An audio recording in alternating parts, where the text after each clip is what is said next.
ប្រញាប់ឡើងប្រគល់វាមកខ្ញុំអានឈីងឲ្យកញ្ចប់របស់លោកគ្រូស៊ូមកខ្ញុំហើយមើលបងប្រុសហ្វេង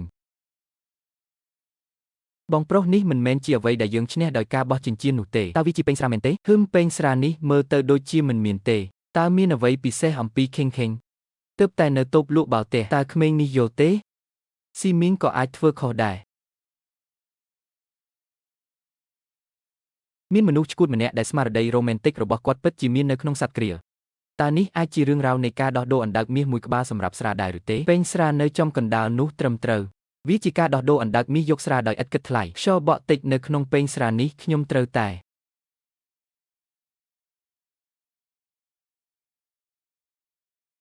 ចូលយើងនិយាយអំពីការទិញវាតើតម្លៃប៉ុន្មានទើបអាចទទួលយកបានអ្នកលើកដំកើងខ្ញុំណាស់លោកគ្រូស៊ូខ្ញុំស្រឡាញ់លីបៃប៉ុន្តែប្រសិនបើខ្ញុំខ្វាក់ភ្នែកខ្ញុំខ្លាចថាពួកគេកំពុងស្នើសុំតម្លៃខ្ពស់វានឹងធ្វើឲ្យគាត់មិនចូលចិត្តលោកគ្រូស៊ូដូចពាក្យចាស់ពោលថាដាវល្អមួយអាចប្រៀបផ្ទឹមបាននឹងវីរបុរសស៊ីងអ្នកស្រឡាញ់លីបៃខ្លាំងណាស់វត្ថុនោះមានតម្លៃលុះត្រាតែវាស្ថិតនៅក្នុងដៃរបស់អ្នកដើម្បីដឹងពីតម្លៃរបស់វានៅទីនេះអ្នកអាចផ្ដល់ឲ្យខ្ញុំនៅអ្វីដែលអ្នកគិតថាសមរម្យអូយខ្ញុំពិតជាមិនស្គាល់លីនហ្វេងទេការអានវាខុសបង្ហាញពីការកោតសរសើររបស់ខ្ញុំចំពោះស្រានេះខ្ញុំចូលចិត្តពេងនោះខ្លាំងណាស់ប៉ុន្តែមិនបានទាញយកប្រយោជន៍ពីវាទេតម្លៃខ្ពស់សម្រាប់ឯកសារសម្ងាត់មិនទាន់ដឹងនៅឡើយទេតម្លៃពិតប្រាកដនៃពេងស្រាមិនត្រូវបានអនុញ្ញាតទេវាមានតម្លៃណាស់ឬប្រហែលជាអ្នកនៅតែចង់បានអ្វីមួយពីខ្ញុំនឹងចំណាយ20លានដើម្បីទិញវាលោកគ្រូស៊ូទំនិញនេះមានលក់នៅទីផ្សារហើយតម្លៃទីផ្សារប្រហែល15លានអ្នកឲ្យខ្ញុំ20លានអ្នកពិតជាមានឈាមក្តៅមែនខ្ញុំស្រឡាញ់លីបៃក្មេងនោះណាស់ជាការពិតណាស់ពួកគេមានរសជាតិល្អហើយមានចំណេះដឹងក្នុងឧស្សាហកម្មនេះខ្ញុំពិតជាបានឈ្នះមាសមែនសៀវហ្វេងចេញថ្លៃស្រានេះទៅសួស្ដីបានទទួលប្រាក់ចំនួន20លាន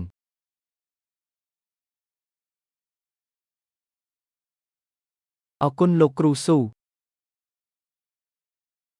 កូនប្រុសឲ្យសុំឈប់ហៅខ្ញុំថាស៊ូដាទៀតទៅលោកគ្រូសុំហៅខ្ញុំថាពូស៊ូសូមអបអរសាទរដល់ប៉ាហើយក៏សូមអបអរសាទរដល់បងប្រុសហ្វេងផងដែរពូស៊ូខ្ញុំគ្រាន់តែចង់និយាយជាមួយបងសួរអំពីនរណាម្នាក់តើអ្នកណាផ្សេងទៀតអាចអ្នកព្រួយបារម្ភអំពីផ្លូវជូពូខ្លាំងណាស់តើអ្នកធ្លាប់ឮពីវ៉ងឈៀវហ្គៀងទេអូអ្នកចង់មានន័យថាគាត់មែនទេតើអ្នកស្គាល់គាត់ទេតើពួកគេមិនបានបើកហាងមួយនៅផ្លូវជូពូទេតើហាងដែលមានឈ្មោះថាបែលជាហាងសួនច្បារនៅថ្ងៃធ្វើការមែនទេគាត់បានជួយមនុស្សបង្កើតអ្វីមួយតាមអ៊ីនធឺណិតបើខ្ញុំគិតថាអាជីវកម្មរបស់គាត់ល្អណាស់គាត់មានប្រជាប្រិយភាពខ្លាំងនៅលើអ៊ីនធឺណិតតើអ្នកដឹងទេថា Sheng Jianbao ជាអ្នកបោកប្រាស់វាជាការកុហកទេមិត្តភក្តិខ្ញុំម្នាក់បាននិយាយបែបនោះគាត់បានទិញវត្ថុបុរាណคล้ายៗនៅក្នុងការផ្សាយផ្ទាល់ដុំត្រូវបានគេបោកប្រាស់យកប្រាក់ចំនួន500,000 យន់សៀវហ្វេងអ្នកដឹងទេថាខ្ញុំកំពុងធ្វើបើយើងគ្មានភស្តុតាងក្នុងអាជីវកម្មទេយោងតាមរបាយការណ៍យើងមិនអាចបន្ទោសម្ចាស់ហាងនោះបានទេខ្ញុំយល់ហើយតែកុំបារម្ភអីមកអើយទាំងកាតភ្ជាប់នឹងធនធានអាចខ្ចីបានដរាបណាអ្នកមានភស្តុតាងរឹងមាំ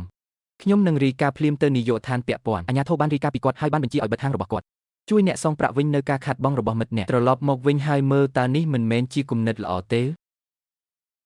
ធ្វើបានល្អណាស់ប៉ាអ្នកពិតជាចិត្តល្អបំផុតពូស៊ីស៊ូក៏មិនចាក់ចេញដែរ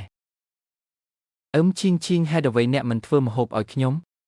បើអ្នកមកញ៉ាំអាហារនៅផ្ទះយើងមែនហើយខ្ញុំនឹងចម្អិនវាដោយខ្លួនឯងចុងភៅហ្វេងសុំស្នាក់នៅតោះផឹកជាមួយប៉ាថ្ងៃនេះ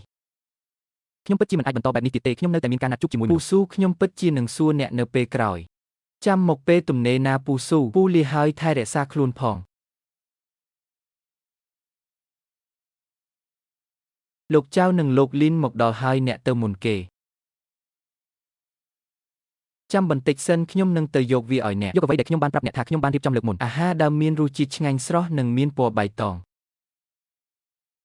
តម្លៃ18លានយន់ពិតជាមានរបស់ល្អមួយចំនួនមែនលោកយ៉ាវនេះពិតជាបានលេងខ្ញុំមែនអូ